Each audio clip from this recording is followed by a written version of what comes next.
Language has power. We can see this all around us. It used to be said that sticks and stones could break my bones, but words would never hurt me.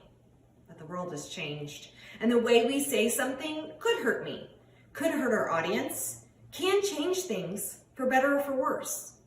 Our ability to create meaning through word choice can connect our audience or alienate them.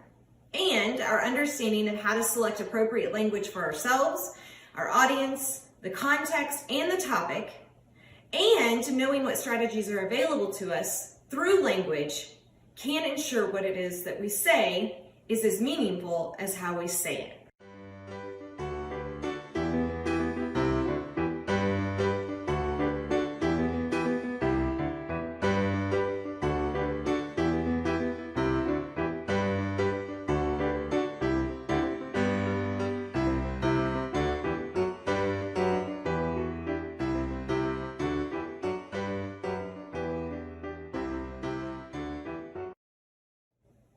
Language is not the same as communication.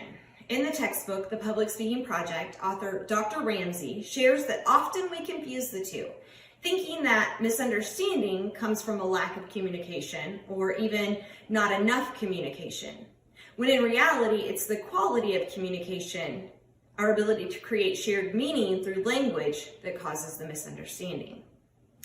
Our goal as a speaker is to ensure that our language aligns with the understanding of our audience. There's a theory I actually share with my students in the classroom created by Ogden and Richards and is outlined in the Jaffe textbook called the semantic triangle of meaning. I use this in my classroom to show students the complexity of language. I ask them, what is this? Most will respond, that's a remote. Some might say it's a remote control. Others have said it's a quick clicker. What I've displayed for them is an object, a referent. It's only an object until we assign a symbol, though, through language. It's the language that gives the object meaning. But that's not to say the language is clear. If I said clicker, my audience might think about a testing tool that you use in the classroom in colleges. If I said remote, it's possible you're thinking about your car and remote start. So the language creates a thought or a reference that's associated with that symbol. So when I hear remote control, I think of my dad. When I was a kid and he walked into the living room, he got eminent domain over the remote control. So this is my thought or reference. It's actually a very positive connection looking back. In a previous video, I chose the word litter over trash. In my mind, trash creates multiple references or thoughts, but the word litter is more succinct. It's a clearer word for the point I was attempting to make. Because there are multiple meanings or references, it's important for the speaker to evaluate language as it relates to their experience, my experience, the audience, the context, and the topic. It's not enough to use language that you're comfortable with.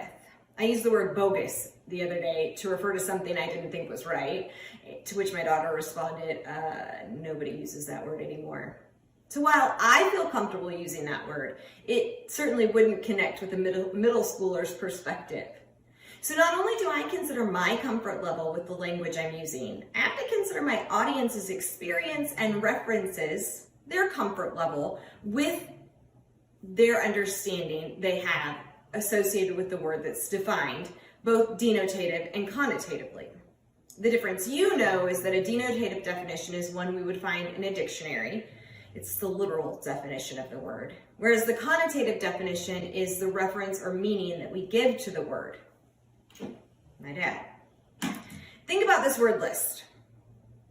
Many of these words have much different connotative definitions than their dictionary definitions. Some words are appropriate in some settings, others would not be appropriate. And some topics require complex language, and other topics would be lost in the complexity. So what strategies or options then should be considered in maximizing the use of language to create that connection between the information and the audience? There are actually a lot of options. When I cover this topic with my students, I challenge them to select one of these options, one literary function or stylized language approach to incorporate in their speech.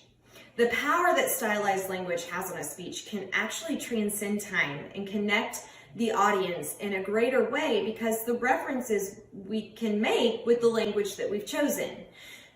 So think about Martin Luther King Jr.'s I Have a Dream speech. We can actually see so many different styles of language being utilized, from a metaphor, he says, a lonely island of poverty, or a vast ocean of material prosperity. He uses similes, justice rolls down like waters. Alliteration, 50 years ago, a great American whose symbolic shadow we stand today, signed the Emancipation Proclamation. And in saying it was the greatest demonstration of freedom, he uses a hyperbole to express the importance of his message. He uses parallel structure and repetition, I have a dream, or even in saying 100 years later, and now is the time. The style is the reason I cry by the end of the speech, every single time.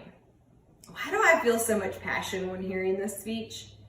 Yes, the topic absolutely impacts my friends, my colleagues, my children's future, and peers today.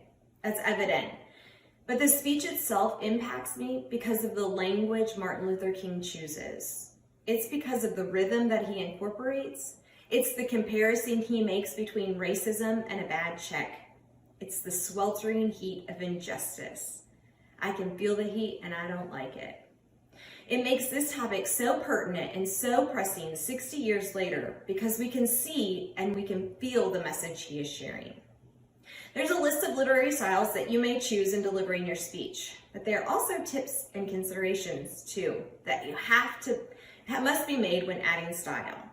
If you've ever heard the phrase, don't use a $5 word when a 50-cent word will do, this applies here.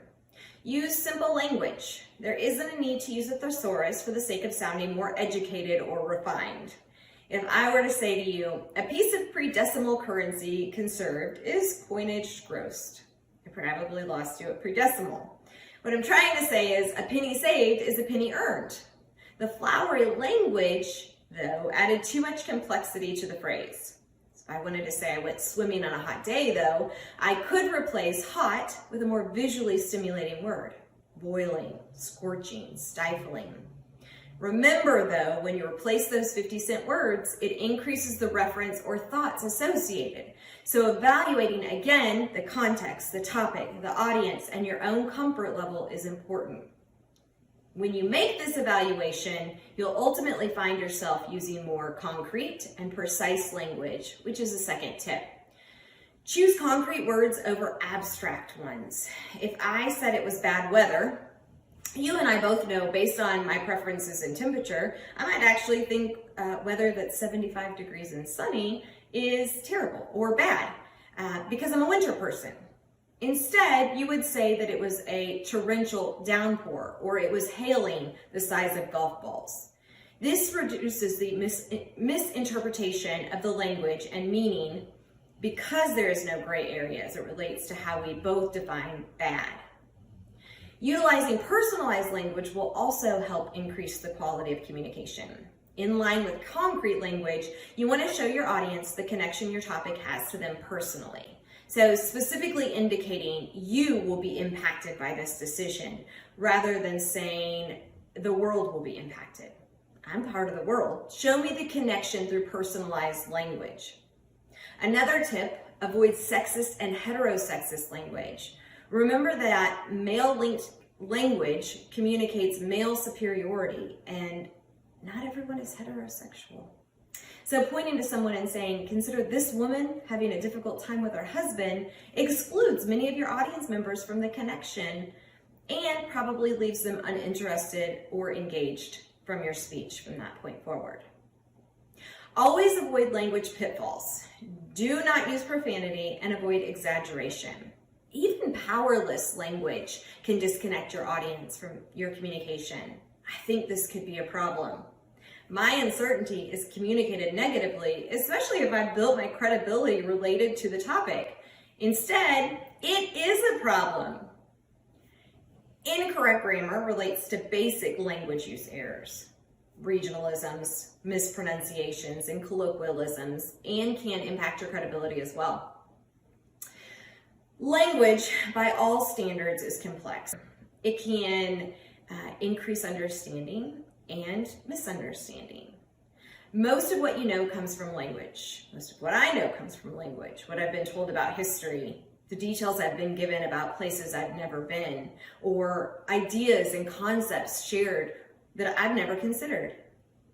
Language can be used in public speaking to connect your audience with your message, but it must be done so with careful consideration of your knowledge, the audience, the context, and topic, and then used judiciously within a speech. When you've done so, then will the adage, "Sticks and stones may break my bones, but words will never hurt me," certainly will ring true and increase the likeliness that what we say is as meaningful as how we say it.